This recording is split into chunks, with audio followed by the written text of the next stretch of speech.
Bookcase and Coffee presents Buzzing About Romance, a quick shot of romance. Hey everybody, welcome to a quick shot of romance. On this episode, I am joined by Jenni and we are reviewing Ilsa Madden-Mills, Princess and the Player. Welcome back to the podcast, Jenni. Thanks for having me, Leah. I totally forgot to say we're buzzing about romance. It has been a hot minute since I've hosted one of these, so I'm a little bit out of practice. Do you want to go ahead and read the synopsis from Goodreads? I can do that. A masquerade ball brings together an NFL player and a penniless princess in this smart and sexy romance from Wall Street Journal best-selling author Ilsa Madden-Mills. Level-headed Francesca Lane never thought she'd miss her own wedding, but when her fiancé betrays her, she puts on her wedding dress and ditches the altar for a masquerade ball at a sex club. There she meets NFL star Tucker Avery, dressed as a prince and hiding behind a mask as he celebrates his birthday. For one night, Francesca and Tuck indulge in a wickedly incognito affair. No names, no strings, and the masks don't come off. Unfortunately, Francesca soon realizes her prince is the wealthy jock who lives in the penthouse of her apartment building. His hobbies include parties and supermodels, or so the tabloids say. Another shallow jerk is the last thing Francesca needs, so she vows to keep Tuck from recognizing her. Not that she's his type anyway. But fate has a teeny tiny trick up her sleeve, a plus sign on her pregnancy test. Can this tormented prince accept love, or will he push his princess away forever?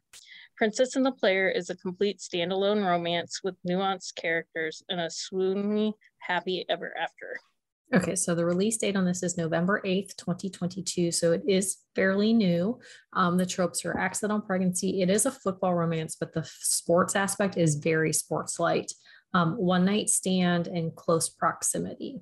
It is book 2 in the Strangers in Love series, and it is a series of standalones. And these are true standalones because the book 1 couple, unless you have read it, you wouldn't even know that like who they are. Like they are mentioned in passing.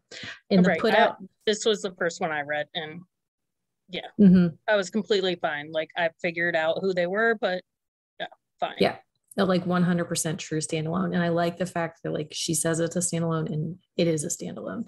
Yes. And the put out percentage is 44%. Okay, so let's talk about the main characters. What did you love about these main characters? Tuck was a little hard to love at first. Like I was he's celebrating his 30th birthday? 35th. 30. Okay, yes. I think. Makes more sense. Yeah. It's over 30. 30 or more. So I was kind of like, when the book started, I was kind of unsure what type of character he was going to be.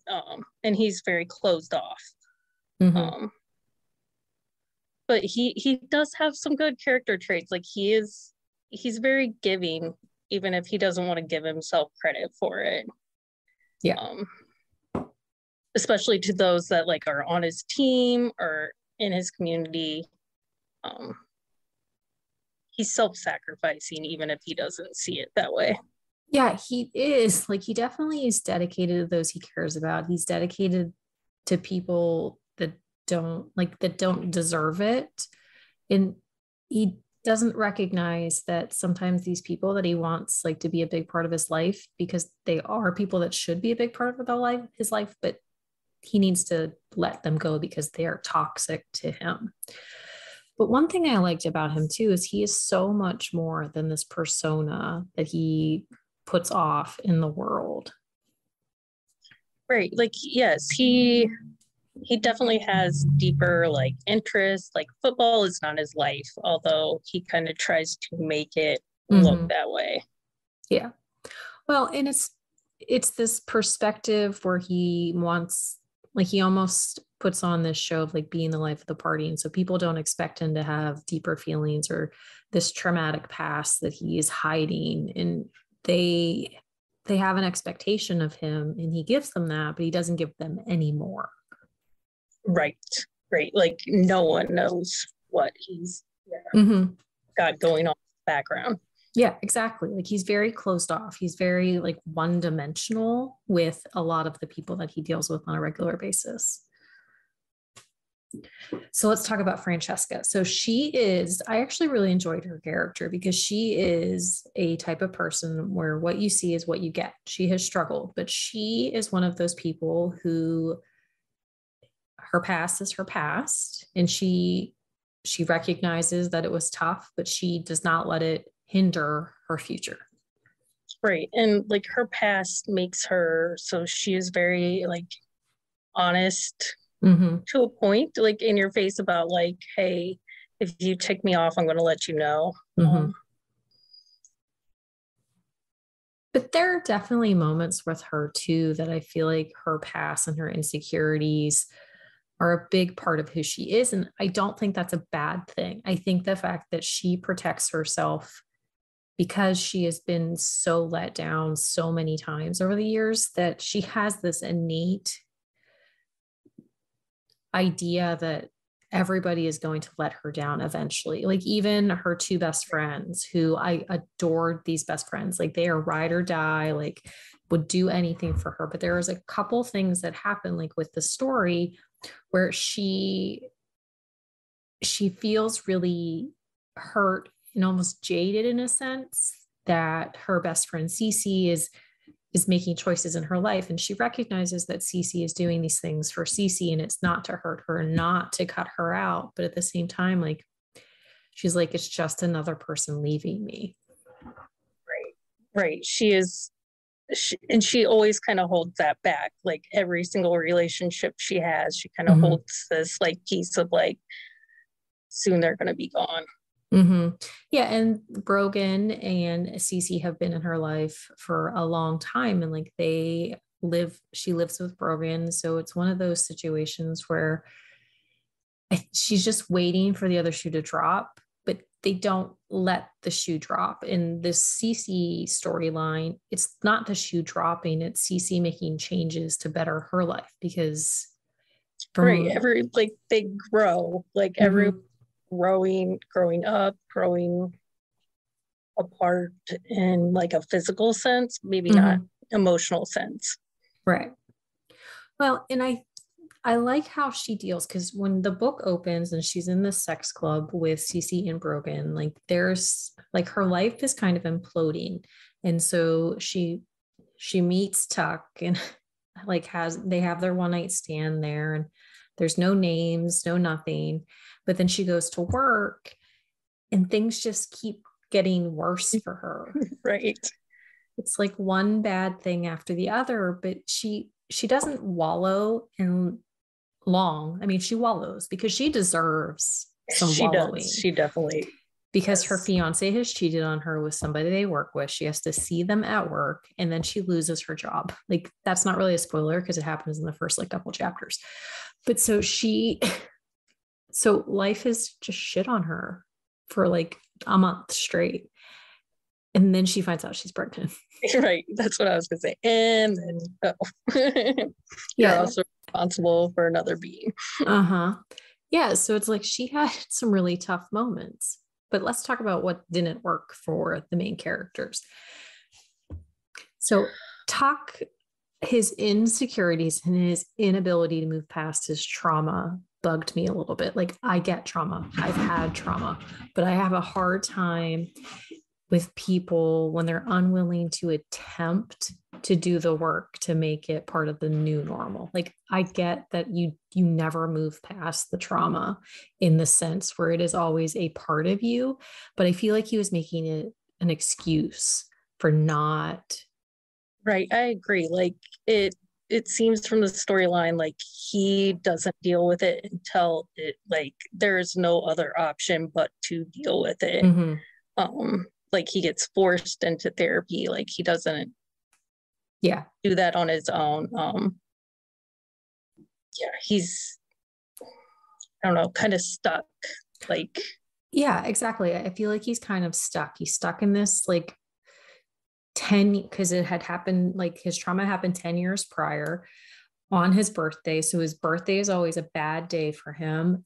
But I feel like he's just he's stuck. Like he is at a point where he either needs to retire from football and make room for these new kids coming in, but he doesn't want to do that. It's like football is his life. It's his identity. It's the only thing he has going for him. And I didn't like the fact that he refused to see that he has a future. Like he is not only a football player. Right. I completely agree. Like I felt like he thought that football was his life. If he doesn't have football, what does he have? But he does have all these other skills and like interest in things he can do. Mm-hmm. Well, and like he is a silent partner in that bar, which I don't think they really talk about in this book, but they talk about it in the previous book. So that might be a little tidbit, but there's like, he invests in things, and he isn't this one trick pony who is incapable of doing things, but it's like, he has no idea who he is if he doesn't have football, because he has hidden himself in the game. All right, and let's talk about Francesca. Yes, she drove me crazy. Okay, so I hated her reasoning for not telling him. Hated it. I can understand why, but I hated it. I 100% agree. Like I was seriously getting anxiety reading this book, because I was like, oh my gosh, like how long is she going to keep this a secret? Like, well, and my thing was like, the book it's not like it progresses slowly. Like it progresses fairly quickly. Like the timeline, it moves. Like, how did he not notice she was pregnant when they were having sex? Well, and he like even makes comments about things that would like be like, hey, that's an indication that maybe something else is going on here. Yeah, exactly. It's like her boobs get bigger and like they're more sensitive, and it's like, hello. Like, when did you question why? Like all of a sudden, like these things are happening. Which there are little things that he says that like it makes sense why she doesn't, but I just wanted to smack her and be like, stop being a dumbass. Right. Like, because I really felt at like one point like she was just going to come home with a baby and be like, hey, surprise. Oh, I know. I was waiting for it too. But also the fact that like literally every single person around them knew she was pregnant. But him. Right. Like you had to know that's not going to end well. No. I was just like, what is this? But aside from that, like there wasn't anything about her that didn't really bug me. Like I just was annoyed that she was so close-minded when it came to that. And actually like, and once you like get his reaction, like you're like, oh, like she knew it was going to be bad. But at the same time, you're like, why would you put yourself in that situation? Right. Like as she learns more about him, like you can see how she does it to protect herself. But yeah, it's not something you can hide forever. There's kind of a deadline. Yeah, exactly. Okay, let's talk about what was really dynamic in this book. So going into it, you think it's going to be a rom-com, because not that Ilsa Madden-Mills like writes a rom-com. She always has some angst into it, but it was the way book one was. I thought this one was going to be a little bit lighter as well. But I mean, that one wasn't super light, but lighter. But I did not expect all the feels in this book. I would agree, especially like the first few chapters where like their initial meeting, kind of like you don't know their backstories yet. Yeah. Yeah, like you get that lightness, and then you hear about what happened in Tuck's past, and you get like Francesca's past, and you get little snippets of traumatic things that have happened in their lives. And then you meet Francesca's ex Levi, and it's like there's all these little things that have created this really emotionally jarring situation, and you don't expect it. Right. Like, yeah, they both have very, very unique situations that kind of shape them into who they are. Yeah, so let's talk about the feels, which we kind of already did. Like it's angsty, but it's light. There's a lot of inner emotional turmoil.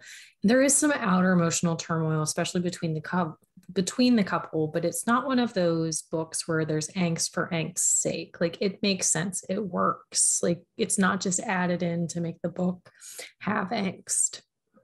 Right. And there, like there's, we've said like trauma for both of them, like in their past, but you don't like see a lot of that on the page. Right. I wasn't expecting some of the sweet moments between the two of them. Like there's some really like swoony moments in the way that Tuck takes care of her, like before he finds out. Right. And there were things where I wasn't expecting, like he kind of stalks her a little bit, which I really enjoy because I like a good stalker. But like, especially when he finds out that she lives in his building, like he kind of like inserts himself into different situations. Yeah. But then like he starts to have feelings, and so he kind of pulls back, but then he realizes like I kind of just need to stalk her a little bit more. And you understand when he talks about some of the engagements that he's had with people prior because of his status as a football player. So you can understand his hangups, but at the same time, it's like you totally violated her privacy. Right. Like, and if somebody did that to him, he'd be like, so upset. She looked him up on the internet because, as one would, like you can Google somebody who is a professional like football player, but he had a background check done on her, and like not even like a little one, like it was fairly extensive. And she's like, that's not okay. Right. And he tries to justify it. It's like, I get that you had that like situation happen, but at the same time, like, can't you just leave things up to chance? Well, he has a really hard time dealing with fate, karma, any. It's true. He does. Yeah. He needs that manufactured situation. Great. So is there a part of this book that resonates with you the most, or a part that you loved? I think like just there's a part where he actually like comes clean to her about like his past and the why he is the way that he is, and like she doesn't give him what he was expecting. Yeah. And I thought that was very like sweet and what both of them needed, like somebody that's going to stick by you. Yeah, I agree. And also like it's a little spoilery, but so when he finds out about the baby and they have like the third act breakup, like it was kind of refreshing in a way because it made him question like his whole thought process on like why he lives his life the way he does, and why he makes the decisions that he does, and why he keeps himself separate from everybody. Although I did think that she forgave him super easily, and I wish she would have made him grovel a little bit longer, like a week or so. Right. Like I agree. Like the like grand gesture got like kind of dramatic. And then it was just like, oh, everything's okay. Yeah, it definitely felt forced in a way, but it worked, but it didn't work for me. Right. Yeah. I would have like you said, just like a little bit more, because like I feel like once they're back together, then we're epilogue and HGA. Yeah, exactly. So, but I just want to say, like, I love the best friends, Cece and Brogan, like Jasper, who is a teammate and friend of Tuck. I could have done without that chick that Courtney. was Courtney. Yes. But it was fine. I could have done without her, but it wasn't like she was in the book so much that it was an annoying thing. I like the neighbor. Yeah, Darden. Yes. He's like the old grandpa of the building. Yes. But he looks out for her in such a way that like I think she needed that. Yes, I agree. Okay, so let's talk about some other titles that might be similar to this book or an author with a similar style. So I was looking through books and thinking, but I think that Catherine Nolan has a similar writing vibe, like angst that's worked in well without being too over the top. Yeah, I would agree. Yeah, she's good at like, especially like that backstory, like turmoil, like growing through your path type of thing. Yeah. Yeah, she takes a broken character, but they're not so broken that they are incapable of being a functional person. Because there are the occasional authors where they take a broken character and they break them to a point where it's like that is their identity. So it's like it's these people who have these broken backgrounds, but they're not so broken that they are incapable of like having relationships at all. And I think Gillian Quinn, like she writes hockey romance, but she writes the hockey romance where it's sports light, but it's interwoven in a way that it makes sense. And then Tia Louise also has a similar vibe with the way that the angst is worked in. Yeah, and like the first author that came to my mind was Sarah Ney and her like douchebag How to Date a Douchebag series, because all of those guys like jerks. Yeah, at the beginning. Kind of. Yeah. And then like they find a heart, or it's like realize, like they all have this douchebag persona who like that's what they show because they are athletes and they are the kings. Right. But that's not really who they are. But yeah, that's a really good one too. Oh, excuse me. Okay, so do you have a book you think we should review for a quick shot of romance? If you do, send us an email at thebees@bookcaseandcoffee.com. Well, thank you, Jenni, for joining me and reviewing Princess and the Player. Thanks for having me. And until next time, happy reading, everybody. Find us on Instagram at buzzingaboutromance or on Twitter at buzzingromance. If you like the podcast, please leave a review. If you'd like to support us directly, join the Bookcase and Coffee Patreon and receive exclusive content only available to Patreon members. Check out bookcaseandcoffee.com for our on-the-shelf show notes.